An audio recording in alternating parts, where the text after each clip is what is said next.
Hola, buenas tardes.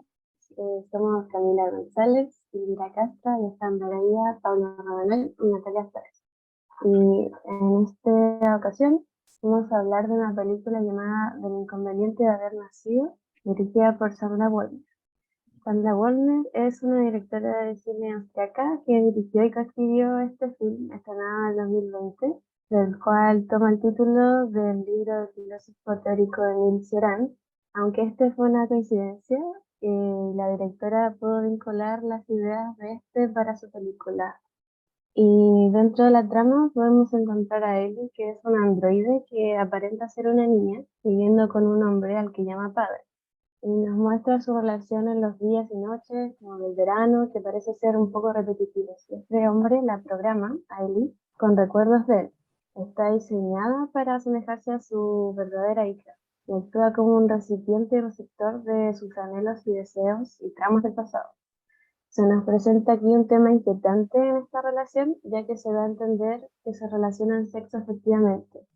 No se muestran escenas explícitas, pero es la intención de la directora mostrar las posibilidades del humano al tener esta biotecnología, más que mostrarnos un mundo de ciencia ficción, nos habla de lo que ya somos. Citando a Sandra Warner en una entrevista, dice que las obras de ciencia ficción siempre terminan diciendo más sobre el presente que sobre el futuro. Bueno, y después, llega la verdadera hija y este androide se va de la casa y empieza a vivir con otra familia donde hay una señora y toma la personalidad de otro niño. Y bueno, de aquí podemos plantear problemas éticos y morales respecto sobre androides humanoides y su relación que tienen con los humanos. Algunos de los conceptos clave para hacer este análisis de la película de Volner son los conceptos de cyborg, melancolía, represión, duelo, ética, tecnología, entre otros. Para hacer este análisis vamos a enfocarnos en algunos como fotogramas de la película, como para dar un poco de sentido a lo que estamos hablando. Y hemos utilizado varios textos que nombraremos al final. Respecto de uno de los textos, trata sobre los cyborgs y es la convivencia con los cyborgs de dos autores. Y aquí nos plantean el concepto de persona versus el concepto de ser humano y cómo los robots, los cyborgs, que en este caso sería este personaje, podrían ser considerados como personas más no seres humanos. Pues para los autores, los seres humanos tienen que cumplir con varios requisitos, entre ellos poder reproducirse, poder evolucionar y estar formado por células, lo cual no sería el caso de los robots. Pero, por otra parte, el concepto de persona contaría con la racionalidad, la autoconciencia de considerarse diferente al resto, saberse poseedores de pasado y futuro y además pertenecer a una sociedad, lo que significa interactuar y aprender de otros miembros con quienes conviven. Respecto de esto, quiero citar a los autores, pues dice lo siguiente: el asignar el atributo de persona a nuestros congéneres depende en gran medida del compartir un mismo espacio, interaccionar mutuamente, crear relaciones y construir relatos entre nosotros. En este sentido, igual ellos hablan sobre todo acerca de la colonización y cómo, por ejemplo, la corona española no consideraba personas a quienes vivían aquí en el continente americano desde antes de ser descubiertos, y lo llevan hacia el concepto de robots y nuestro futuro con ellos a la hora de relacionarnos. Pues en la película en específico podemos ver cómo la niña y después niño va aprendiendo las maneras de las dos casas y va aprendiendo lenguajes y frases y cosas que se supone hizo, pues le tienen que insertar los recuerdos y luego estos recuerdos se van mezclando. Entonces pareciera ser que puede aprender de su pasado y también nos muestra la autora cómo es que el futuro que le depara es similar, si es que no exactamente el mismo, que les deparó a quienes está interpretando. Ya, para vincularlo con el texto de José Miguel Vera, Ética, Tecnología y Sociedad, es posible problematizar las relaciones entre los sujetos y los avances de la tecnología y lo que estos son capaces de crear con los elementos que tienen disponibles.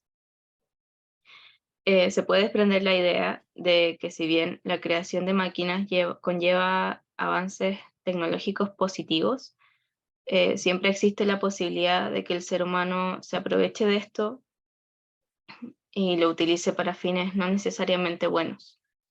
Vera plantea la oposición a la neutralidad de la tecnología y por ende la responsabilidad de quienes la crean y la operan. En el caso de la película, es posible cuestionar la responsabilidad moral del padre al adquirir un androide con características similares a las de su hija, a la hija que ha perdido, para programarla y utilizarla, en este caso con fines sexuales. Al final, el androide es un objeto y es el ser humano el que lo define y lo controla. Por lo tanto, se puede establecer que las tecnologías han permitido la construcción de un modelo de realidad, por un lado, interesante, pero creo que también un poco perturbador. El padre y la niña corresponde por lo menos como un ejemplo inquietante. Al final es como la liberación de los impulsos y las fantasías del padre con un objeto que tiene características humanas e infantiles. Em, la película también nos plantea que es una tecnología que puede ser utilizada con este propósito. Lo que se quiere señalar es que independiente de la intención de origen con que se hayan creado ciertas tecnologías, estas pueden sufrir desviaciones o transformaciones tanto positivas como negativas, dado que la adaptabilidad de las máquinas permiten experimentar de diversas formas en este como espacio virtual. Por otro lado, también consideraba relevante mencionar que un ejemplo de cómo la tecnología permitió ampliar las posibilidades en los procesos de producción de la película es que durante la grabación la protagonista, que es menor de edad, utilizó una máscara de silicona y una peluca con el objetivo de ocultar su identidad. Y para las escenas más complejas se utilizaron softwares como CGI o VFX, los cuales permitieron manipular las imágenes en la postproducción. A partir de estos sistemas informáticos se lograron la filmación de las escenas de desnudos, creando imágenes virtuales con un gran parecido en la realidad. Mm. Con eso último que menciona la Cami, por ejemplo, y con las imágenes que vemos en pantalla, podemos también relacionarlos con Freud, con dos conceptos que son el duelo y la melancolía. En estos dos conceptos los podemos trasladar en la película al inicio de esta con el padre, igual un poco en la parte final, pero me voy a centrar principalmente como en general, que por ejemplo, para entender un poco estos conceptos que plantea Freud, por ejemplo, en el duelo, tenemos que entenderlo que es una pérdida del objeto, una pérdida de un ser amado o algo, en este caso la hija del protagonista ya no existe. eh, por ende, el deseo o el líbido se va retirando paulatinamente de este objeto. eh, Luego, claro, se opone un poco de resistencia, pero es un proceso en el cual el padre empieza a olvidar a la hija, por así decirlo, pero encuentra su reemplazo en este robot. Por ende, la hija o la representación de la hija, en este caso, pasa a ser un robot, un objeto, un aparato tecnológico. Por ende, tampoco el padre comienza, el protagonista comienza a caer en el segundo concepto, que vendría siendo lo melancólico, que se caracteriza por un estado de ánimo mucho más doloroso. Se interrumpe el interés por el mundo exterior, porque en toda la película siempre el protagonista está centrado en este robot, en su hija, en la representación de la hija, y no tiene la capacidad de poder dejarla, como de olvidarla, por así decirlo. Por ende, siempre está repitiendo lo mismo. O sea, hay en algunas partes de la película donde siempre la niña o este robot, el tipo lo que hace es configurarla para que repita las mismas cosas o hacen los mismos gestos a veces. Por ende, el protagonista deposita todo el deseo, todo su duelo o todo el proceso que debería tener, todo eso lo depositó en un objeto, en un relleno, por así decirlo. Entonces, se puede decir que eso es lo interesante de la película también, que ya no tiene esa típica narrativa donde el robot eh, trata de ser humano, sino que es todo lo contrario, o sea, como nosotros al final nos reflejamos en este aparato, en este sintético, por así decirlo. Entonces ahí se ve cómo el ser humano proyecta y en general la sociedad, cómo se va proyectando, no sé, algo lujurioso. Es muy, con todo lo que había mencionado Alejandra también, cómo se van generando esos deseos que tiene el ser humano, en este caso el padre o también lo que posteriormente aparece con la señora al final. Yo también quiero citar un poco a Freud. En este caso el texto es El malestar de la cultura, y una de las frases que me gustaría destacar es: el designio de ser felices que nos impone el principio del placer es irrealizable, mas no por ello se debe ni se puede abandonar los esfuerzos por acercarse de cualquier modo a su realización. Entonces, en la película, al parecer, el placer de los personajes principales, tanto del padre como de la anciana, supondría reencontrarse con estos seres queridos, con esta hija desaparecida o con este hermano fallecido.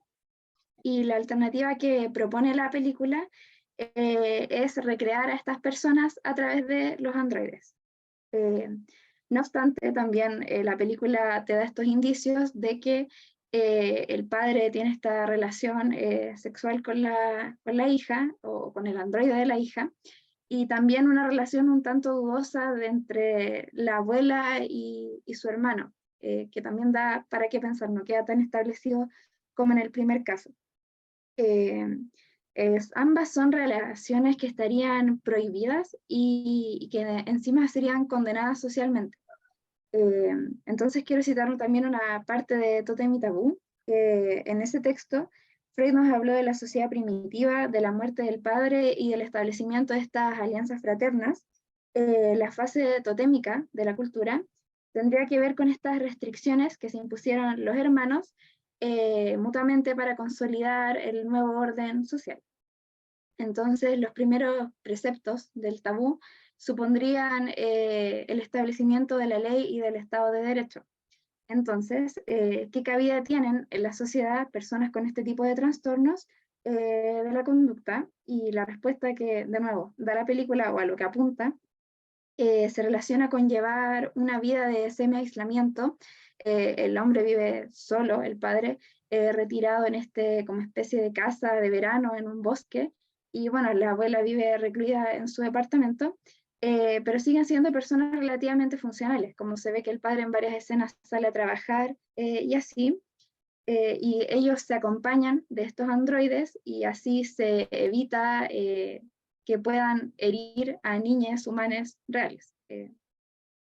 Entonces, bueno, una de las conclusiones sería que todo sistema que implique una vida en comunidad se caracteriza por el abandono de las libertades personales en pos de la seguridad, y también de, como lo menciona Camila, de una constante autocrítica y revisión de los principios éticos y morales.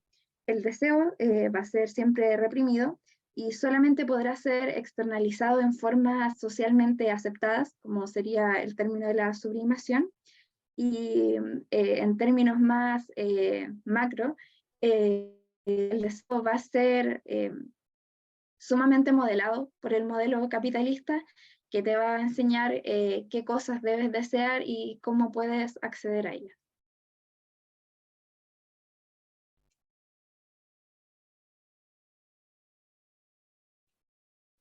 Eh, Igual, algo que podría agregar y que me gustaría hacer relacionado también con el texto que mencioné y de lo que habla Indira, si es que comenzamos, o sea, los autores lo plantean, es una pregunta abierta en realidad, y también creo que la película intenta hacerlo, si es que consideramos que el término de persona es tan maleable y cualquiera que cumpla con estas características que mencioné anteriormente puede ser considerado una, y que la ética está relacionada con la relación con otras personas, así como la moral, cabe también preguntarse qué tan ético vendría a ser en una sociedad donde en algún momento esto pueda ser posible, al alcance de la mano, por así decirlo. Pues ya sabemos que existen los robots de ayuda y compañía, así como también robots sexuales. ¿Qué tan ético sería, por ejemplo, utilizar la imagen infantil para poder cumplir con estos deseos? ¿Y qué tanto eso nos asegura que a la hora de salir a la calle estas personas no cometan estos delitos que quieren cometer porque se supone que son sus deseos? En ese sentido también planteo una pregunta acerca de cómo vendría a ser nuestra relación con estos seres y por qué nos relacionaríamos de esa manera, y como dice Camila, de qué manera la tecnología podría sernos útil o de qué manera, por el contrario, la tecnología podría ser completamente dañina, no solo para nosotros mismos, sino que también para quienes nos rodean, incluidos los mismos robots, como también plantean en un momento los autores. ¿Qué va a suceder si es que en algún momento consideramos a tal nivel personas, a estos seres, que ni siquiera vamos a poder desactivarlos porque se sentiría como darles muerte? Y la muerte es algo que está completamente como un tabú en nuestra sociedad. Entonces también se vienen a plantear todas estas preguntas, sobre todo al ver cómo mueren o cómo desaparecen, y también esto del término Uncanny Valley, de no reconocer a ratos, sobre todo al inicio, si es que es la niña realmente o si es que es el androide. Entonces también como que la película plantea un montón de dilemas que obviamente cada quien verá cómo los resuelve y de qué manera le chocan, pero básicamente eso, como que deja un montón de cuestionantes, también sobre todo teniendo en cuenta que estamos en el siglo XXI y la tecnología va avanzando súper rápido, y probablemente en no mucho tiempo, se estima que para el 2030 estaremos conviviendo con robots como si fuera un vecino, por ejemplo. Entonces, eso. No sé si alguien más quiere agregar algo. A mí me gustaría agregar eso como lo último que decís tú, que al final todo esto, como que estamos llegando a un punto en que necesitamos, creo que se nota en las invenciones que se hacen en la parte tecnológica, como esa necesidad de crear algo que perdure más tiempo quizás, o sea, al final encapsular algo o tratar de, también yo creo que, y creo que la misma directora lo decía en una entrevista, que al final necesitamos también como entendernos entre nosotros, pero también ver la forma de quiénes son nuestros creadores realmente. No hablamos de Dios, nada de eso, pero ¿qué pasa si, como se le pasa esta memoria o toda la conciencia a un robot, al final ahí se pueden hacer esas conexiones de entender de dónde realmente se provienen cosas, o sea, pensamientos, cosas así? Entonces, es súper interesante eso y que está como literal a la vuelta de la esquina. Entonces, esos cuestionamientos están así como muy latentes. Sí, siguiendo con lo que decía Alejandra, como cuando un robot humanoide ejecuta actos como lo hace un humano, ¿por qué no se consideraría persona? También surge de esa misma frase como duda, si se comporta como persona implica ser persona. El problema es asumir esto, es que automáticamente se le asignarían capacidades éticas y por lo tanto serían seres con libertad y moral, tales como nosotros mismos.